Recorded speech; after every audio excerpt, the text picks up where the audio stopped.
Alright, hello people, welcome back to a Prospect review now. Today's one is about Moses Itauma. We haven't done one of these in a while, but this Itauma one's been planned for a while. It was of course delayed. I was going to make it in January, but fortunately his upcoming fight with Jermaine Frank got pushed back to March. And here we are, the week of the fight, and I'm going to get into Moses Itauma. This is a video I've been very excited to make. So yeah, we're going to get into it. We're going to get into his opponents that he's faced, and we're going to get into him, how he is stylistically as a fighter. I'm going to try to come to some sort of conclusion of where he is or where he is going in his career. Now, of course, the scale that we're going to be using I've redone it a little bit from the last time we've done this. Itauma can end up at a variety of different levels. We're going to go from English level, British level, European level, fringe world level, contender, world class, and elite level. Now, not many people are ever going to end up in the elite level, if any ever. The elite level I dictate as like pound for pound level fighters. No prospect's ever going to be dictated as a fucking pound for pound level fighter. You know, if they're a prospect. World class means they could be a world champion. You know what I mean? They'll pick up a world title. They're going to be there at that level. Contender means they're going to, float around at the world class level, have some success, have some losses, but I'm going to have a good career overall. Fringe world level means similar, but they're going to lose whenever they step up to, that top 10 kind of level. They're just going to be right on the edge of that, but not quite competitive enough. European level speaks for itself, British level speaks for itself, English level speaks for itself.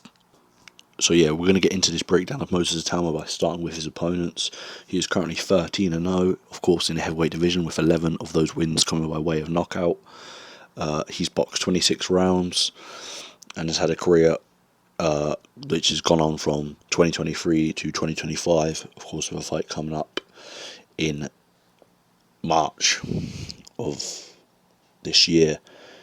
Of course, the young man's only 21 years of age and full of potential. So we're going to get right into this with his first opponent, Marcel Bode. 2-1 guy, knocked him out in the first round. Nothing really much to be said. Quite pathetic. Quite a pathetic opponent. And but Itauma dealt with it about as well as he could. Moving on from there, the second opponent, more of the same, nothing too notable. The guy was undefeated though. He was 2 wins, 0 losses and 1 draw. So that's something, but wasn't particularly good either. Both of those fights ended in under a minute. And yeah, next up we actually do have a bit more of a notable fight. We had Moses Itauma going up against the very tough and experienced journeyman Konstantin Dobianchenko, who at the time was 9-12-1, and currently he is 10-19-1. But the notable thing here is none of his losses come by way of stoppage or knockout or anything of the sort. He's a Ukrainian journeyman, tough, somewhat savvy defensively, of course, but very negative. Itauma went the 6-round distance with him in his third professional fight.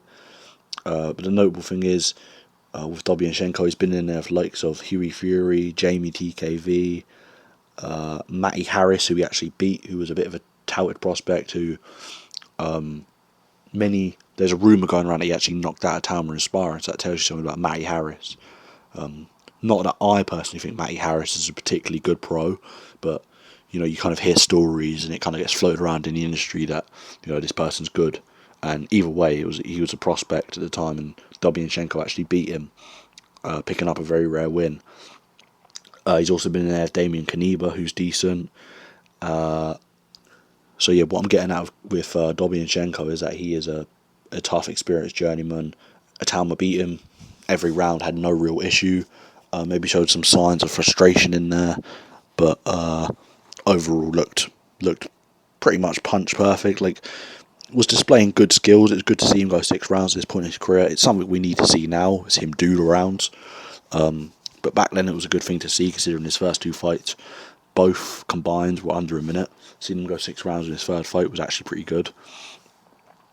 Then we move on to his fourth fight, which is another somewhat notable journeyman, which was Kevin Espindola, who unremarkable Argentinian fighter. has been in there with some decent fighters. Richard Riakporhe, Fraser Clark, Solomon Dakers, kind of, how do I say it? I'd call them domestic level fighters. Ivan Ditchko as well. I believe he was the only man other than Jermaine Franklin to take Ivan Ditchko the distance in the professional leagues, which is impressive. Ivan Ditchko is a very good amateur and a hellacious puncher. Solomon Dakers, good boxer, doesn't stop many people. Fraser Clark, similar. Richard Riakporhe is a good fighter as well. This one also went the 6 round distance. This isn't as good of a sign. It's kind of a mixed bag, this one, because Esmeralda's been stopped by Riakporhe, Fraser Clark, but he's also been the distance with the likes of Ditchko, so it's like he's been in there if other big punchers have taken him the distance. So it's a bit of a tricky one, that, but another journeyman who's kind of defensively savvy enough to, keep himself safe. And yeah, moving on from there, there's the 2 more fights. The next 2 fights are both first round knockouts over unremarkable opponents. One with a 7-8 record, one with a 10-1 record, which isn't too bad, but that's a very padded record. Then he moves on, has another first round finish against a 5-6-2 opponent. Then beats Dan Garber in the first round, which is somewhat notable because that's notable because he's also been in there with big opponents as Dan Garber, known opponents. Unremarkable record currently of 11 wins with 7 defeats. 5 of those defeats coming by way of stoppage, 2 wins coming by way of KO. But he's been in there for likes of Leo Tang, who stopped him around, Matty Harris, who went a 6-round distance with him, Hughie Fury, who stopped him in 5 rounds, and was knocked out in 2 rounds by Vidal Riley, and Itauma did a very good job on him, stopping him in 1 round. Like I said, not a particularly great opponent, but he did it. If you compare it to other people's performances, he did it really well in really good fashion. So you can't really slate him for it because he did what he needed to do. After that was a 2nd round stoppage, and then we get to the first really, really, really notable one, I think, which was Marius Wack, who entered the fight for a record of 38-10. Now currently has a record of 39-12. And this is so notable because Marius Wack in his day was never the best boxer, very robotic, very stiff, very upright, but had a remarkable chin in his day. Now, if we compare Marius Wack's former opponents to some of Itauma's opponents, to Itauma, we'll see. Right, you had Vladimir Klitschko, who took Marius Wack a distance. Klitschko is a huge puncher, and you'd think he'd be able to get Wack out of there. Wack took a terrible beating, but stuck in there. Klitschko, if he could hit you on that chin, you'd fucking take it off.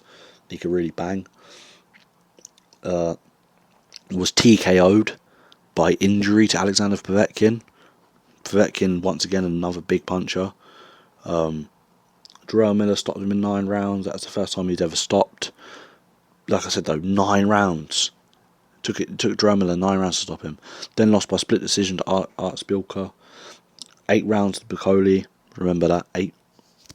But yeah, keep that in mind. He's been stopped in 9 rounds and 8 rounds. Lost by unanimous decision to Dillian White.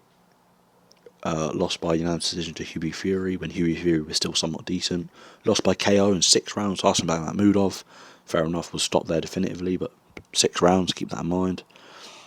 Then lost by unanimous decision to Kevin Lorena. Then beaten on points by Fraser Clark, which is notable because Fraser Clark, you'd say at the time, was a contemporary of Itauma, because you'd really at that point in time want Itauma to be getting in there with domestic level fighters and not where he is now when they're speculating about some higher level opponents for him.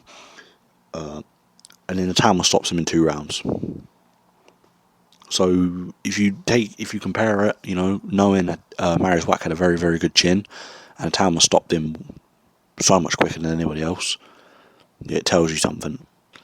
Then Itauma beats Dempsey McKean in his next fight, who was 22-1. What was notable about that was Dempsey McKean was coming off a 12th round stoppage to Filip Hrgović. So a world-class heavyweight in Filip Hrgović. Dempsey McKean was able to take 12 rounds, gave him some issues in there, and it was, from what I remember, a fairly early stoppage as well. So he gave a world-class heavyweight some issues. I'm not saying Dempsey McKean's world-class himself, but he gave a world-class heavyweight some issues. That went 12 rounds, and Itauma did him in 1. And also notably, Dempsey McKean was a world-class, world-ranked heavyweight at one point. So, yeah. Then he stops Mike Balogun in 2 rounds. Nothing too notable about that. And then, more notably, he stops Dillian Whyte in a round. Now, Dillian Whyte, long-time heavyweight contender, has been stopped before by the likes of Anthony Joshua, Tyson Fury, Povetkin. Nobody's done it in a round. That's crazy to stop Dillian Whyte in a round. Any point in his career, even though Dillian Whyte is probably a bit past it now, that's still somewhat impressive. Next up, he has Jermaine Franklin Jr., who I do think he'll get the better of. He will stop, but Jermaine Franklin is a decently skilled, somewhat savvy defensively boxer who's only been beaten by Dillian Whyte and Andy Joshua, taking a decision in both fights, took big shots off both men, and gave both men some issues. So yeah, that's Itauma's career so far in terms of opponents. It's nothing impressive on paper, but if you kind of look into the way he's performed and compare it to how some other people have performed against the likes of the same opponents, then it is very impressive. Now, getting into Itauma stylistically, how he is athletically, how he is technically, he's very good. For a heavyweight, his athleticism is insane. He's got great foot speed, very fast twitch, reflexes look good, timing's good. It's kind of all there for a heavyweight. His hands are rapid. Still 90 seconds in the round to go. Technically, he's very, very good, very disciplined, which is something I picked up from his very first fight, which sounds weird. He stopped his first opponent in like 20 seconds. But you can just see when someone's, it's like smashing down a barricade and just being aggressive. Itauma was cerebral in a sense, even though it didn't last a while. He took a look and he saw it and then he took advantage of it, and it just so happened that took 20 seconds. We've seen that in his career now. He is disciplined for a young fighter who's stopping everyone, which sounds weird to say. That's not usually the case. Against Dempsey McKean, for example, I know it was over in a round, but you've got to look at the way it happened. He was in there, he was taking looks at Dempsey McKean, he was feinting low, he was just looking, feinting low, coming over the top, drops him. There were setups, there was nuance to his work. He's a very good combination puncher. He puts his punches together tremendously well. That's probably because of his shot selection. He's very well schooled. He's got every shot in the book, and his hand speed. He's a good counter puncher, as he showed against Balogun. He was able to knock Balogun out of a right hook going backwards. He's got good variety of his jab as well. Being a southpaw, I love to see a southpaw with a jab, because even though the lead hand battle can be a bit of an issue because of the angle, every southpaw out there doesn't have an excuse to not have a jab when you look at the likes of Alexander Usyk, right? Because you can throw a jab as a southpaw against an orthodox fighter, as an orthodox can throw a jab against a southpaw fighter, but you don't run into southpaws every day as an orthodox fighter. Southpaws more often than not are fighting orthodox fighters, so they should, that could be an advantage. They should utilise that advantage, and you can create angles for yourself, and you can throw a jab over the top, and that's exactly what Itauma does. He kind of throws a jab over the top of the lead hand of his opponent, and it's a beautiful shot that comes from a very weird angle that people don't see coming, and when it's paired with him with his lead hand feints, they don't see that backhand coming either. He just looks at the full package so far, paired with some little tricky things like the fact he is a southpaw. If I had to highlight one weakness, which is very hard to do, as I've just outlined, he is, wiping everybody out in a round. is that he does back up in straight lines. That's not a problem against a lot of the heavyweights out there, like just say Piccoli, for example, who's got slow feet. But against the likes of Joseph Parker, for example, who's got very quick feet and very respectable punch power, I don't like that for him.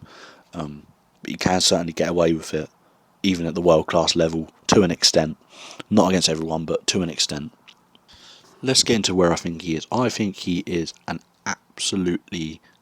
is absolutely a world-class heavyweight. I think he's a world-class heavyweight right now. I don't think he's elite. If Alexander Usyk didn't exist, he would be elite. But where he is so inexperienced, if he was to get in there with Usyk, he'd get badly hurt.